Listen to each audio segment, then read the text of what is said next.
Shawn Bland, owner of the Art Center of Wilmington Island. We are so glad to offer a way to stay connected and continue creating art. Check out our new list of art at home kits for both kids and adults, available for curbside pickup. Keep visiting our Facebook page and website to see the latest options. We will post them as quickly as we can make them.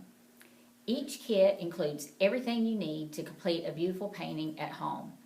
Pre-sketched canvas, an inspiration picture, paint, brushes, a palette, and a link to watch a tutorial to follow along. All you need to provide would be paper towels and a rinse cup for brushes. Now that you have your supplies, please follow the link to watch our step-by-step tutorial. Thank you. Our painting is an oyster shell, and we're going to begin with the background first, and then we'll move on into the oyster space. So right now I'd like to tell you a little bit about how we're going to make color for our background. It's basically white. It does have a little bit of color in the shadow space that we will make a grayish purpley kind of color. So I'll be telling you about that. This is called a red violet deep, and it'll be a beautiful color to put right up underneath our color for shading. So we're going to start by dipping a flat brush. This is actually a number 3, but we're going to dip it into our water, and then we're going to tap it off a little dry with the paper towel so that we're not carrying too much water on a brush. We don't want it to be drippy, but we're picking up enough of the paint to give a good coverage, because that's what we're looking for our space for our background. Now this is an acrylic base white, and I'm using a brush that can hold the paint and then spread it out the way I want it to go. So I'm dipping and loading the brush on both sides, and then I'm going to come in, and even though the paint is going to be white and the canvas is white, we still want to make sure that we paint it and cover it, because we don't want a canvas that is not painted. So we're just going to go, and it'll be a pretty fast process. Once we get over close enough to the oyster, what you will see is that the drawing that you have on your canvas is done with a paint marker, so you'll still be able to see it even though you paint right up to the line. And as you will notice, you also need to be able to dip your paint in the water from time to time to make it fluid enough so that it can spread. And so each time I paint a couple of inches wide and across, I go through and get more paint. And so as I begin to pick up the paint, I'm going to go all the way around the oyster. I don't have to be too precise. I don't have to go right up to the line and paint around it. I could if I wanted to. If you like to paint in detail like that, you can just turn your brush sideways just a little bit and go around the edge. But like I said, because the paint is white and we're just barely going to go up to the line and paint really close to it, you can cover over the line just a little bit, and it won't cause any problems for you to be able to see it. Remember, dip your brush in white every once in a while, and then load your brush with white paint, and then paint all the canvas background that's not the shape of the oyster. So you can see I'm just going around the line. I started in the top right hand corner, and I'm continuing on all the way around, filling up all the space. I'm doing it pretty quick and just putting on brush strokes that just go around and make just nice little textured strokes. You don't have to go any one particular direction. Just do it around the oyster in a fun way so that it's interesting to look at. You do not have to do even the same stroke because you don't have any color in the background. So because of that, you can make the texture be very interesting back there with the way that you play up that texture with your paint. So now, the whole canvas in a minute or two is just filled with white paint, and that's what we want. So now we're going to actually use the, without even washing the brush, we don't have to do anything except get ready to put a shadow that's going to be cast from the oyster shell. So if I take this brush and I go in and I dip into my deep violet color, it's a very, very dark. I'm just going to go in and I'm actually going to use the edge of it to make my cast shadow. So every time I pick up a little bit of the white, you can see that my cast shadow gets a little bit lighter, and that's okay because it's going to get wider and wider as it goes out, and it will also get lighter. But in this particular part, I want it to make sure that it's a little bit dark right against that line, and I'm using the whole width of this brush and just using the edge of it as I would just be painting from, you know, the toe part instead of the whole width. So I don't turn the width of the brush like this, because then I would get a wide line. So I'm making sure I go right close to the edge, because it's just a little shadow that's cast, not a very wide one. Then all I have to do is take my brush and very carefully, since the white is wet and the violet is not, I'm just going to be able to move it out just a little bit.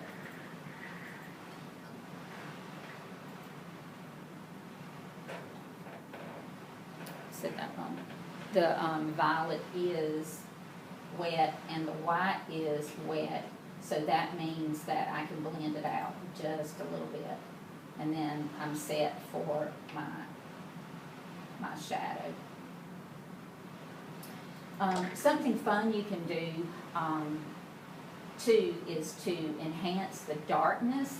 And so to be able to do that, we can use a smaller brush. So I want to take this brush now, and I want to pick up my towel, and I want to go in and put all the wet paint inside the napkins. And then I want to wash out in my brush tub. And if you got one like this, you can see that you just agitate it across the bottom section of it, and it'll come out nice and clean. And then you just pat it on your paper towel so that you can get a little bit of the moisture off, and then it's clean and you're ready to go to the next brush. Now the next brush that we're going to use is a small round brush, because we want to get right up in the corner. So what we can do is we can take the brush and dip it in the paint, and I'm going to do this more or less dry brush because I don't want it to do very much blending. So I'm just going to go right up underneath the oyster shell, just like that, and I'm going to make that purple without any white mixed in there with it. That way it's the darkest, and it shows that the oyster is casting a shadow in that space. And then it just goes from dark purple to medium purple to light purple in a very gradual way, so that your painting is now finished in the background space, because that's all we need to do. So now we're going to wash that brush out.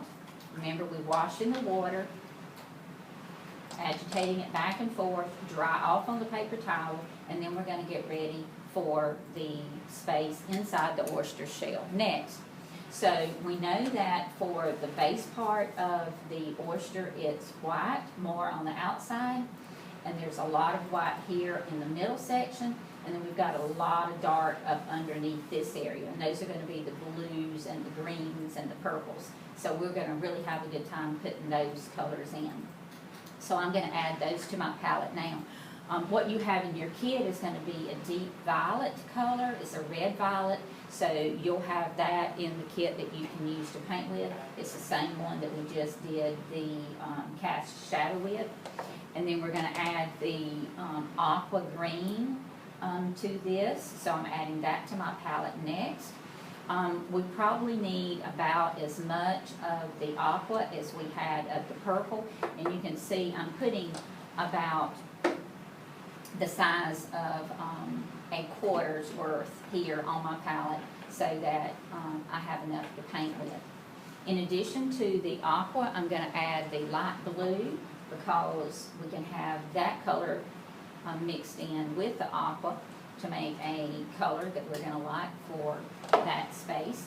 And then we can add a little bit of a crimson red. Can be any kind of pinkish red color, but in this case, in the kit that you have, it is the alizarin crimson. And it will be beautiful with your violets. The other color that I'm going to add to the palette is going to be medium yellow.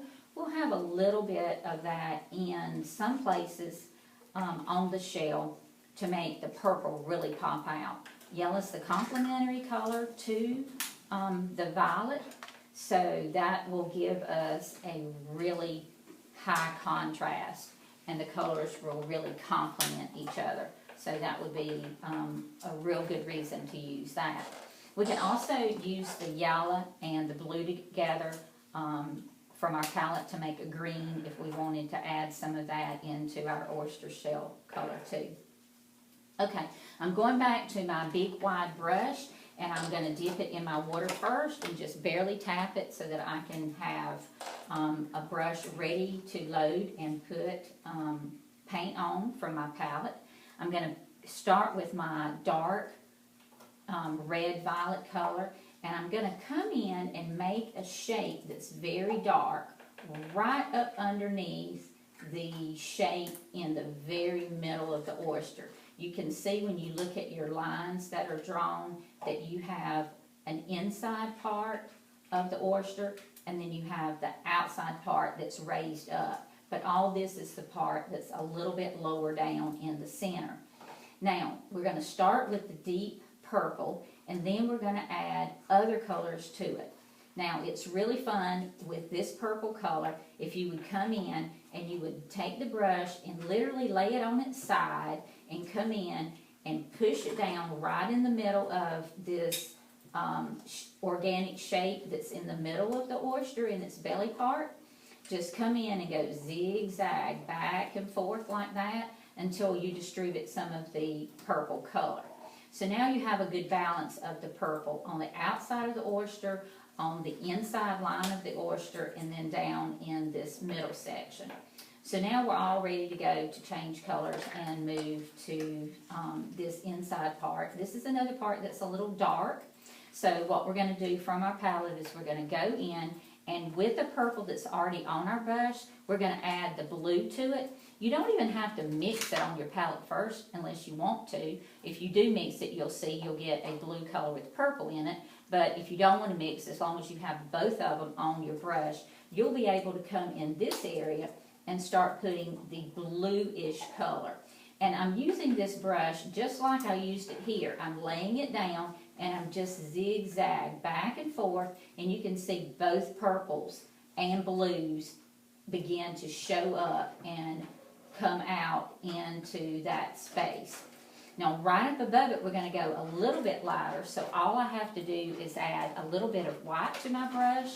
I can mix it in on the side if I want to, but if you are experimental and you like just to see what happens, I'm suggesting that you just lay in the little bit of white and I'm turning my brush sideways so I can squeak in that little area that's an arrow shape, that little pointed shape. I'm going up, I'm filling in all that by just taking my brush and coming back and forth, all the way across with the white to mix in the purples and the blues, and I'm going all the way down to the line that is my purple.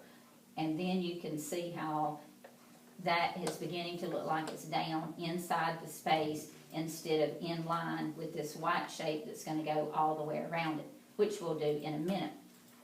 I would still like to add some more color to it, so I'm going to actually add the turquoise, or this aqua color right here that you see, that you all have in your kit. This aqua color is just a real fun color that works beautiful. It's just real fun to go right against or mix in with that blue color. So I'm just really laying it on top, and while it's wet, blending it in just a little bit. And I'm creating a lot of texture. I'm not just using my brush and just flattening it out when I paint with it. I'm really taking my brush and I'm having fun making the shell look like it has that kind of texture on the inside of it, where I just rub my brush back and forth. I'm not flattening anything out. So now what I want to do is I want to come in and I want to add colors toward this inside shape. This is going to be a beautiful aqua color, so I still haven't washed out my brush. I'm just picking up the aqua, and basically in this section I'm going to fill in that space. I used the whole width of the brush and I just filled it in, so now I've got sort of an aqua moon shape just sort of sitting there. And now I am able to take the blue color that's on my palette and actually blend it in too. And now I'm just going to sort of scrub my brush around, and I'm using my brush and coming around the edge, and you can see the lines that we have for you so that you can see where you need to paint. See how you just scrub? You can almost hear the scrubbing with your brush as you begin to move those colors out. Mix them in with the purple just a little bit. Your purple is probably still wet, and that's a good thing, so you can mix it right in. And you see I'm going from outside to inside towards the middle just a little bit. I'm picking up a little bit more white now to lighten this part up just a little bit more with where I was putting the blue. And you can see you've got a couple of blue lines there to indicate that that's a little bit bluer than the rest of that color. So sometimes you can go bluer, sometimes you can go a little bit greener. You can add them both separately or you can mix them together. That's the fun thing about doing this colorful shell, is that you can just come up, as long as you're using the purple and the aqua and the blue, the colors are in the same family. They mix so nice together that you will not get anything other than a beautiful color. You won't get mud. You won't overmix. You can just keep layering, and it's just a really fun way to do it. If you want to put some more white in at this point, I didn't clean my brush. I just picked up some more white. I laid it in, and now I'm actually using the white as a blending tool, or as a blending medium on my paint tool, because the paint brush is my tool. So now I'm just using that to mix those colors together. And if you do this paint if you do this painting fast, and you do it while all of this space is wet, then you can get a great blend with this acrylic paint. If you do not paint quite as fast as I do, or you just like to be a little bit more detailed oriented with your painting, you can do that. You just have to adjust a little bit if your color's dry. If your color's dry and you don't get any blending, then what you're going to need to do is just blend the colors on your palette before you take them over to your oyster. See how the purple mixed in with the white? So as I begin to take the white, I can really get that to mix in with all the colors. This is a fun wide brush, no detail. All we're doing is just basically going for colors so that we can load and we can mix and we can create lines and illusion of lines and colors. I've only added white since I started mixing this together. My green and blue was white enough, it mixed. Even though I got a medium blue color, I added more white and then it stayed white. When I went into the purple a little bit, it turned a little bit purple. Now as I move down to the bottom, I can continue just loading my brush just with white. Loading your brush means you just go over and pick up the white. You have it on your brush and then you move it into your painting. There are many ways that you can blend the colors, but just picking up the white and just picking up colors that the paintbrush comes in contact with. See how beautiful that is when that light blue mixes with the white, and now you have a color that is just perfect for what we want in this painting, because this part around the outside edge is lighter and then this part is darker, so we definitely get the look of this being raised and on top. So we want to make sure as we go against the oyster that we pick up the white and go right along the edge. And it can be very zigzaggedy. It doesn't have to be straight. Remember how the shells are very zigzaggedy. So it's certainly fun to do that with your white. As you go back here though, you don't want just white. You want to pick up some of the colors. Like see how I'm picking up purple? just almost by accident, but I'm doing it because I want it to be a purpley color instead of it being just white. We do have a white background, so we want to make sure that we have enough purple against the edge so that you can tell the difference between the oyster and the background. So I'm picking up a little bit more of the purple on my brush and pushing it right into the edge so that you can see that there's a difference between the two. Now I can pick up some of the green and I can go back and make some zigzaggedy strokes, and those strokes help identify and make the outer shell that of course is really rough and has different courses or different layers of the shell. So to get those, every time I pick up a color and zig and zag in the line, then I'm making a repetition of that shell as if it were layered on top of each other. So there's a beautiful blue layer, and then I'm going to pick up the aqua color and I'm going to make another layer. And it's just a zigzag, just a fun way to use the paintbrush. So after I have those blues and purples, aquas, as I have those sort of mixed in the edge, I'm going to continue on around. I'm going to pick up more white on my brush and come in. This time I'm making the edge. Remember, it's zig, it's zag, it's very rough. It is not straight, it's very uneven, and I'm going right against the edge of the part that we painted inside to make sure that we get that layering done. And then I'm going to begin to add more white as I go down the shell, and then I'm going to begin adding the other colors so I can get all those creases that I want to have happen in this area. So I'm going to continue on down, adding more white, adding more green when I want to, adding a little bit more of the dark purple just to give me a few creases, and then just go with white again so that this continues to be a way to actually just cover the canvas and to get the shell somewhat filled in with the paint. I'm adding more white to it now so that I can make sure that I have all this canvas covered. So now I've reached back where I started from, and I now know that my canvas is covered with white or a whitish gray bluish kind of color that makes my shell very, very fun to look at. Now, some other ways to emphasize some fun color and just interest for your shell, I'm going to go through and pick up a little bit of that crimson color that I have. I'm going to use the big wide brush, and I'm just going to scumble some of that color inside the shell. And I just took the brush and I just went in and just scumbled. I just scrubbed it right across. So it's laying right across the blue and the white that I already had in, but it gave it a little boost because it's a lighter color. The color we used first was red violet, and now this is crimson red, so you can actually see the red really pop out against the red violet.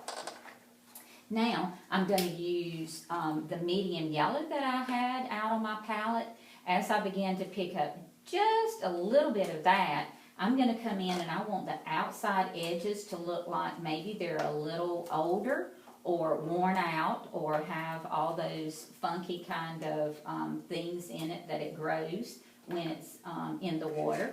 So I picked up a little bit of the yellow, but I already had some red on my brush. So now my color is the crimson red and the yellow, and it begins to be sort of a peachy color.